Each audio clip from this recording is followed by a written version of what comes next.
Hello and welcome to TFL Classics, and today we are taking a look at something very near and dear to my heart because this is not a company car, this is my own $10,000 1988 Chevy Corvette, and today we're going to talk about whether or not I made a huge mistake. So, first things first, let's take a look at the car itself. These are just absolutely crazy vehicles, and the craziest part about them is that you can get them for a reasonable amount of money. Again, $10,000 for this car, which, considering how special of a vehicle it feels and everything that you get, is actually a pretty kick-ass deal. So I'm going to start by popping the hood, as any Corvette owner does, and we can take a look at the very bog standard 350 V8. Chevy 5.7 V8s are one of the most ubiquitous common engines that you can find here in North America. Mine is a little bit dirty. It would be good for me to get under the hood and clean this engine bay up, again, like a true Corvette owner should. But the nice thing about these 350 V8s, and one of the things that drew me to this car, is the fact that this is a reliable engine. There's really nothing here that's overly complicated. It's not an overly stressed engine, so it should, over time, be fairly reliable. And one thing that's really difficult to find on these C4 Corvettes that I did manage to find with this one is a manual transmission. About 80% of these C4 Corvettes were sold as automatics, and finding a manual is difficult to do, but I did manage to find the manual transmission, which you can see there, but this is not a normal manual. This is the very weird Doug Nash 4+3. So it's essentially, from what I remember, a Borg-Warner T10 4-speed manual transmission paired to an overdrive. So it's an overdrive that you can click into in second, third, and fourth, and you can modify the transmission for you to be able to click into overdrive on first.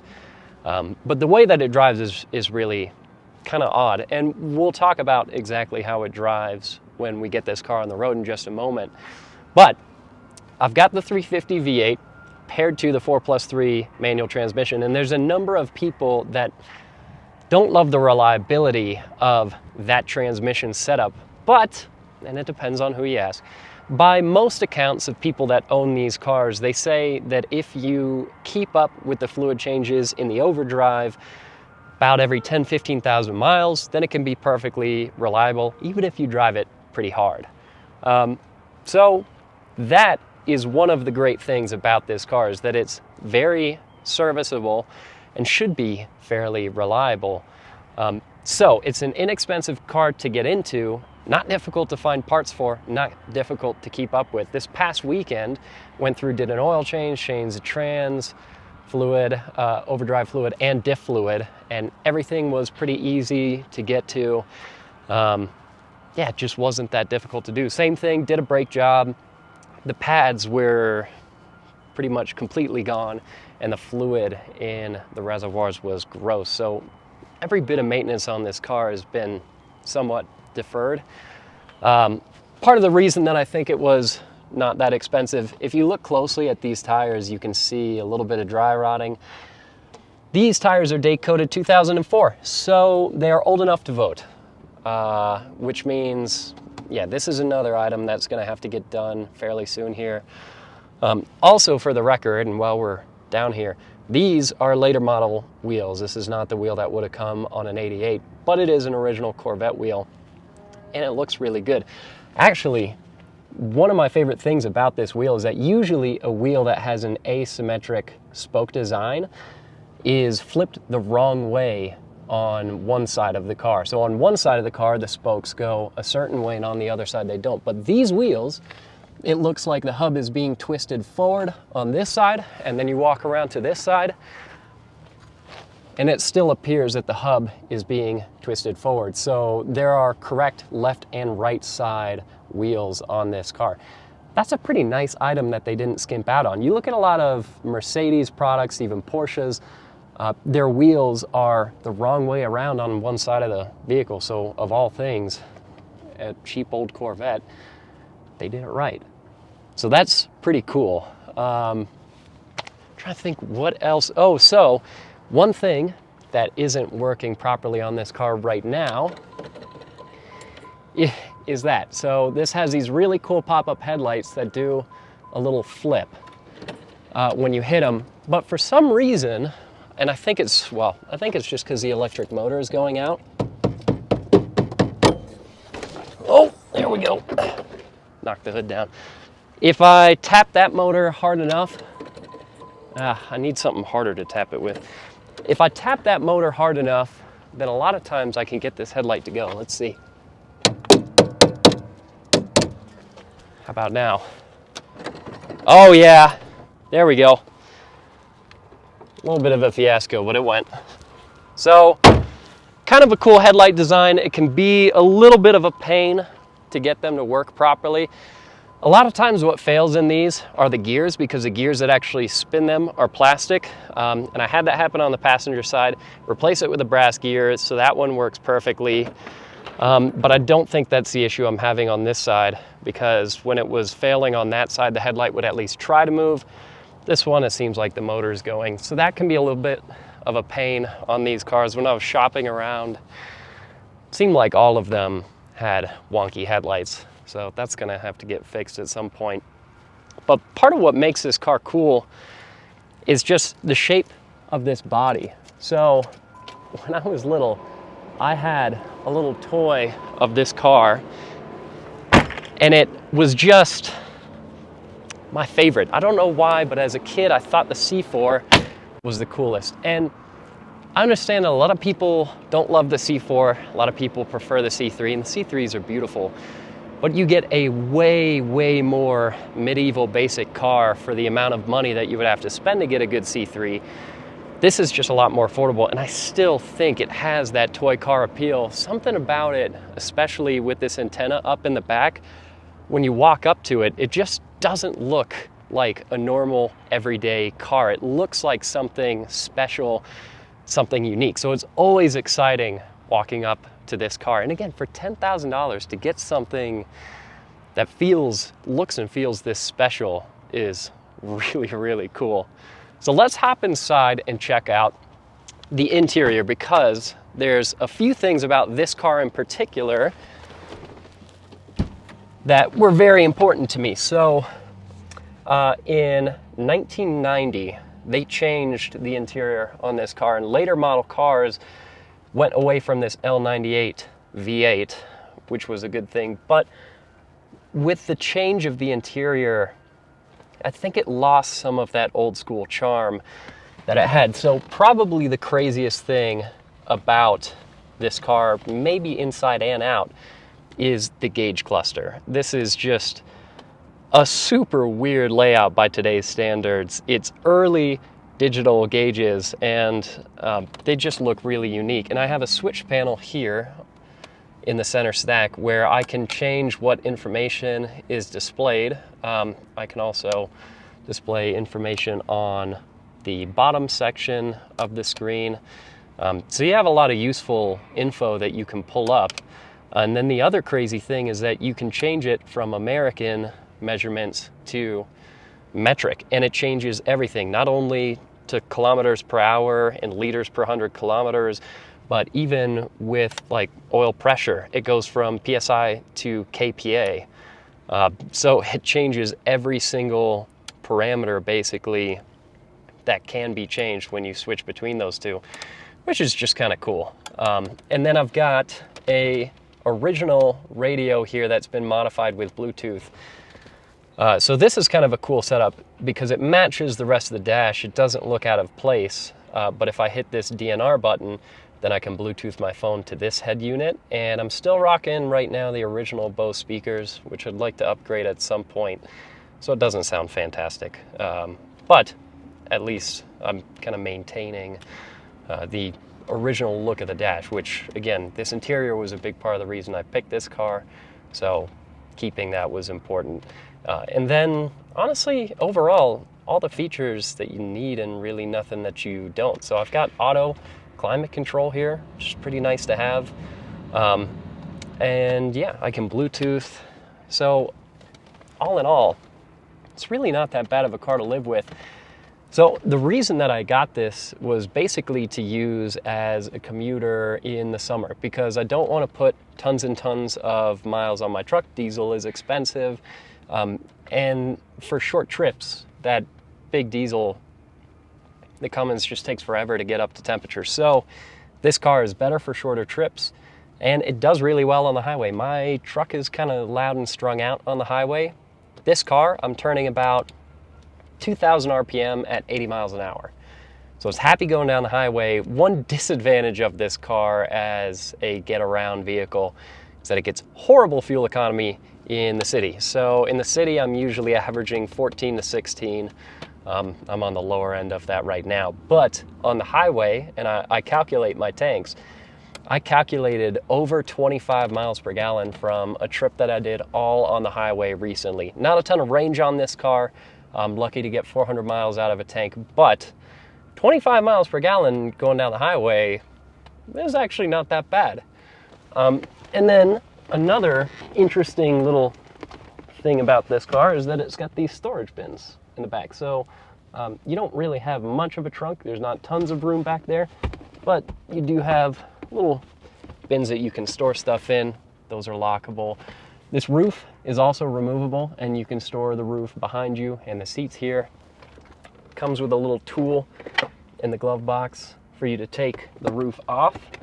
So yeah, I mean, there's just a lot of different things that this car can do that make it pretty cool. Oh, another fun thing is that this has the old school supercar style handbrake. So you pull the handbrake up, and then you can get it out of your way so you can get in and out of the car easily. And then you pull it back up in order to turn it off.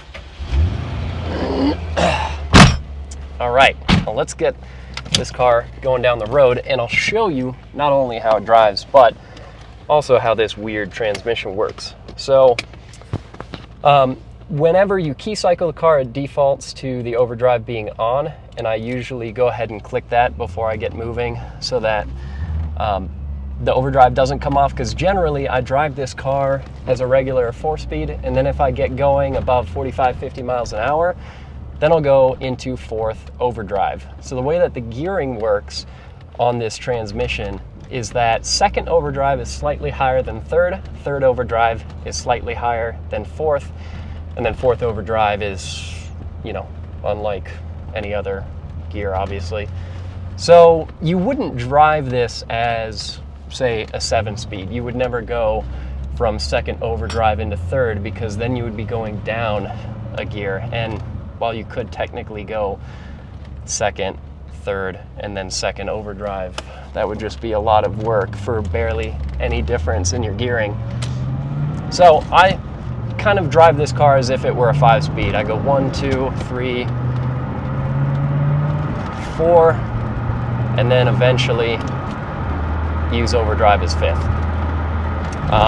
That's pretty much the way that I've found I like driving it the most, and I usually clutch when I go in and out of overdrive, because from what I understand, it just saves a little bit of wear on that overdrive unit. And yeah, I'd like to save wear on it, because eventually I wouldn't mind swapping to a 6-speed, but don't really have the money to do that right now, because I already kind of blew the budget on buying this car in the first place, and having to go through and, you know, fix all of the deferred maintenance.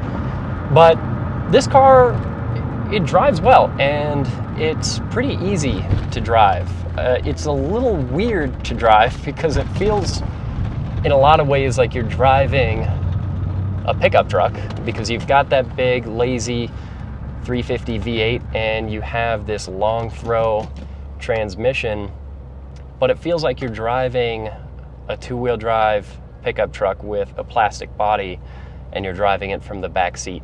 Because I'm used to driving my pickup truck where I've got an 8-foot bed behind me, but now I've got like an 8-foot hood in front of me. So you're just so far back in the car. I mean, the rear wheels are right there.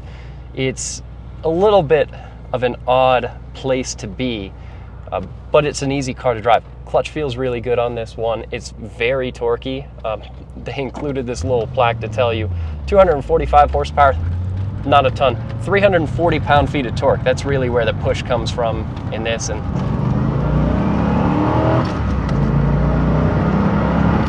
you know, it's not fast by any means, but the car still handles pretty flat. It's got wide tires, especially in the back. And it's got some muscle under the hood. At some point, I'd love to do heads and cam on this car to wake up that V8, because you can tell when you ring it out, it's kind of a lazy engine. It's not really trying all that hard, and it could do more. But as far as a $10,000 vehicle goes, to go down the highway and park at the airport whenever I do trips, or to go get groceries, this is about as much fun as I think you can have for $10,000, because most muscle cars, especially the late 60s, golden era muscle cars, those things are expensive. And even a lot of the really fun 90s Japanese cars that people love, those are crazy expensive now. NSXs and Supras and RX-7s. It's hard to find a cool enthusiast car that is affordable, fun to drive, fun to look at, and isn't going to be insanely unreliable. I mean, there's a lot of older German cars that you can pick up for next to nothing, but most of them aren't that reliable. And even like E30s are getting really expensive now. So this Corvette for 10 grand, I really can't think of a car that better suits my needs for that amount of money. And you look at something like, again, a C3, a lot more stylish of a car, but a lot less engineering and more expensive. You're probably looking at least 50% more money to get into a C3. And then the same thing with a C5. The C5 is a much higher performance car, but I would argue not as fun to look at, not as interesting to be around, and still going to be paying probably 50% more to get your hands on a good quality C5. So $10,000, 47,000 miles. Yeah, it hasn't been maintained religiously, but I'm going through and fixing that now, and I trust this car. I trust this car to get me to where I need to go. So I really don't think that you can ask a whole lot more than that from a classic car for that amount of money. It's a pretty good buy, if you ask me. And as we get back to the office here, we'll power down and close up this video on the outside.